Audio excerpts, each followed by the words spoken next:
Shalom Bapak Ibu, Saudara yang dikasihi Tuhan. Kita berjumpa kembali di Suara Firman. Bacaan firman Tuhan pasal demi pasal dari kitab Kejadian hingga kitab Wahyu.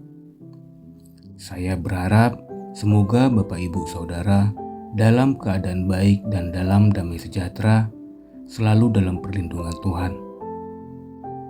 Hari ini kita akan melanjutkan pembacaan firman Tuhan dari kitab Kejadian pasal yang ke-10. Pasal yang berisi daftar keturunan anak-anak Nuh, yaitu Sem, Ham, dan Yafet setelah air bah. Pasal ini sering pula disebut sebagai tabel bangsa-bangsa, karena dari sinilah bangsa-bangsa di bumi mulai tersebar. Sebuah catatan silsilah yang mungkin sering dilewatkan begitu saja karena isinya tampak seperti daftar nama. Tapi kalau kita perhatikan lebih dalam, pasal ini punya makna yang luar biasa untuk identitas manusia dan rencana Allah dalam sejarah.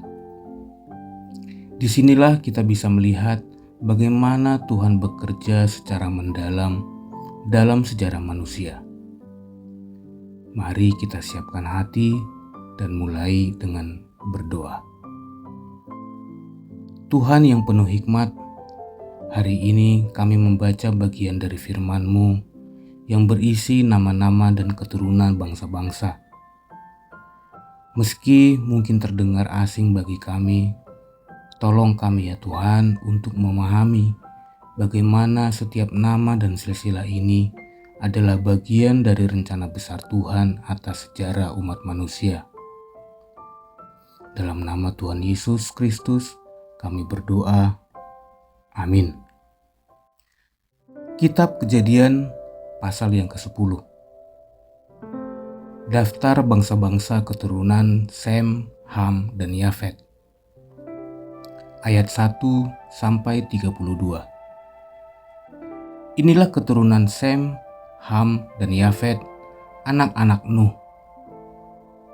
Setelah air bah itu, lahirlah anak-anak lelaki bagi mereka. Keturunan Yafet ialah Gomer, Magog, Madai, Yawan, Tubal, Mesek, dan Tiras. Keturunan Gomer ialah Askenas, Rifat, dan Togarma.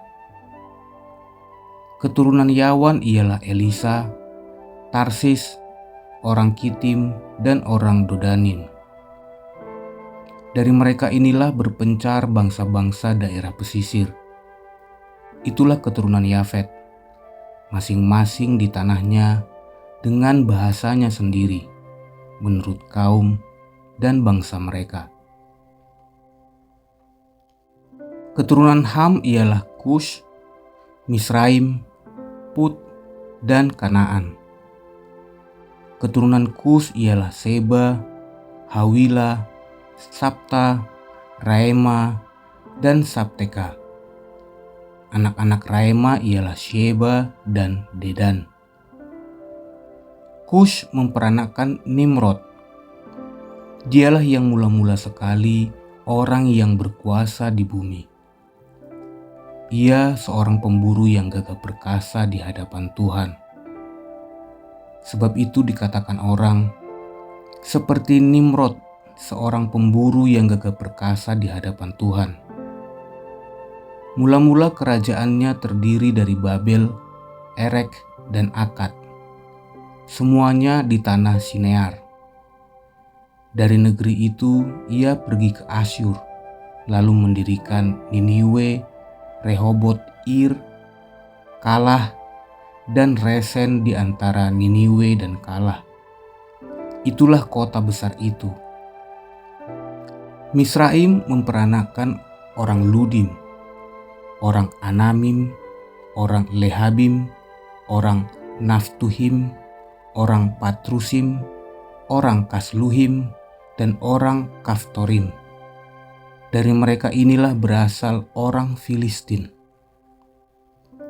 Kanaan memperanakkan Sidon, anak sulungnya, dan Het, serta orang Yebusi, orang Amori, dan orang Girgasi, orang Hewi, orang Arki, orang Sini, orang Arwadi, orang Semari, dan orang Hamati. Kemudian berseraklah kaum-kaum orang Kanaan itu. Daerah orang Kanaan adalah dari Sidon ke arah Gerar sampai ke Gaza, ke arah Sodom, Gomora, Adma, dan Zeboim sampai ke Lasa.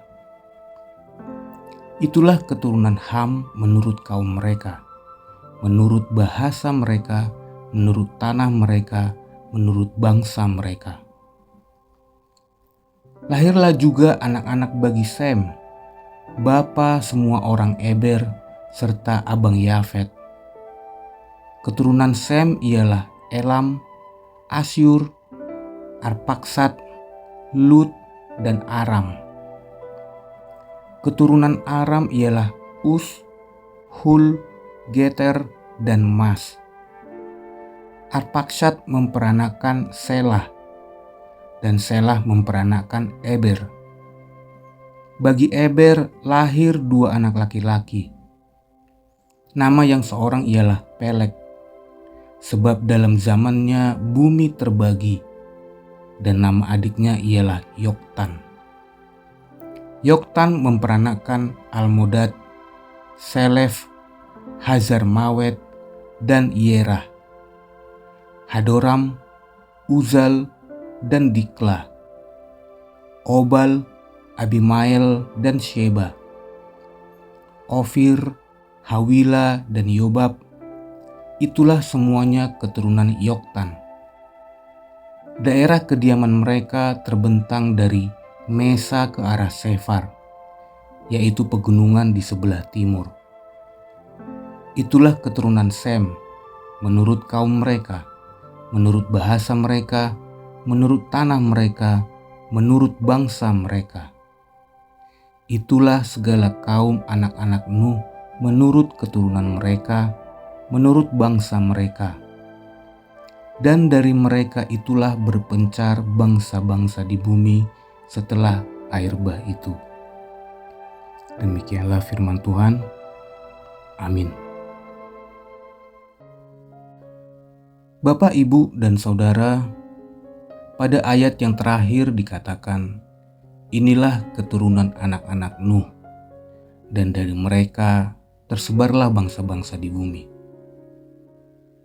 Itulah kalimat penutup dari pasal ini. Suatu kalimat sederhana, tapi menggambarkan momen besar umat manusia mulai tersebar ke seluruh dunia setelah air bah. Sesuai perintah Allah, penuhilah bumi. Kejadian pasal 10 ini mungkin terasa seperti sekedar daftar nama yang panjang dan sulit diucapkan. Tapi di balik itu, kita melihat bahwa Tuhan tidak hanya memperhatikan manusia secara umum, tetapi juga secara pribadi dan turun-temurun. Setiap nama yang disebut di pasal ini mewakili kelompok, wilayah, dan peradaban yang nanti akan muncul sepanjang sejarah. 3 nama utama yang disebut yaitu Yafet, Ham, dan Sem.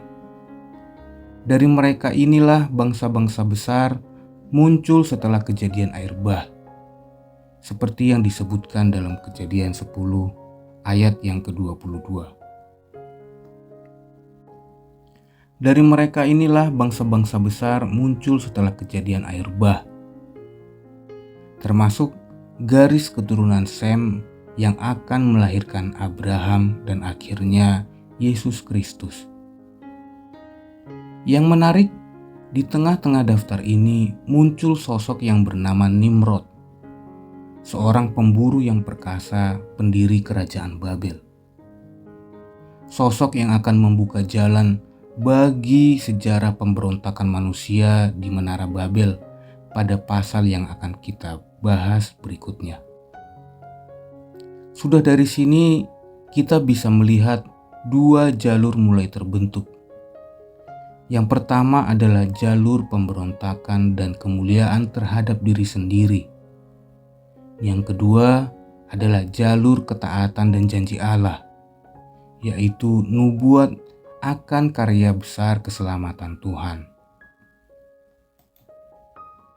Lalu, apa yang bisa kita renungkan dari pasal ini? Yang pertama adalah bahwa setiap bangsa yang ada di dunia saat ini berasal dari satu akar yang sama. Kita semua adalah saudara. Oleh sebab itu, rasisme, kesombongan nasional, atau penghakiman terhadap bangsa lain, semuanya itu tentu bertentangan dengan kenyataan bahwa kita ini adalah satu keluarga besar umat manusia. Di mata Tuhan, tidak ada bangsa kelas 1 atau kelas 2. Yang kedua, bahwa Tuhan bekerja dalam sejarah, bahkan lewat nama-nama yang tampaknya tidak penting. Tidak ada yang kebetulan.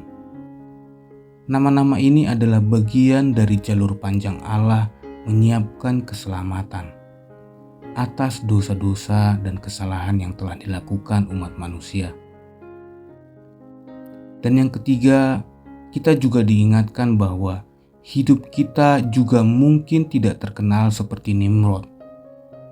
Tapi bisa saja kita justru ada di jalur Sem, jalur yang terlihat sederhana, tapi menjadi saluran janji Tuhan yang kekal. Jadi saudara, kita diingatkan melalui pasal ini bahwa Tuhan adalah Tuhan atas sejarah, dan bahwa tidak ada manusia, keluarga, atau bangsa yang lepas dari pengawasannya. Marilah kita berdoa. Tuhan, Allah yang Maha Kasih, terima kasih untuk firman-Mu hari ini. Walau hanya berupa daftar nama, kami percaya bahwa Engkau, Bapa, yang sedang menunjukkan kepada kami bahwa hidup setiap manusia berarti di hadapan-Mu. Tolong kami untuk hidup sebagai bagian dari generasi yang mengenal dan memuliakan nama-Mu. Kami juga berdoa untuk setiap kami yang mungkin merasa bahwa hidup kami kecil, tidak berarti apa-apa. Tuntunlah kami dalam hikmat Roh Kudus untuk mengimani dan meyakini bahwa hidup kami berharga di hadapan Bapa. Bukalah berkat-Mu bagi kami dan keluarga kami. Terima kasih ya Tuhan. Dalam nama Yesus Kristus kami berdoa. Haleluya. Amin. Demikianlah Bapak, Ibu, dan Saudara.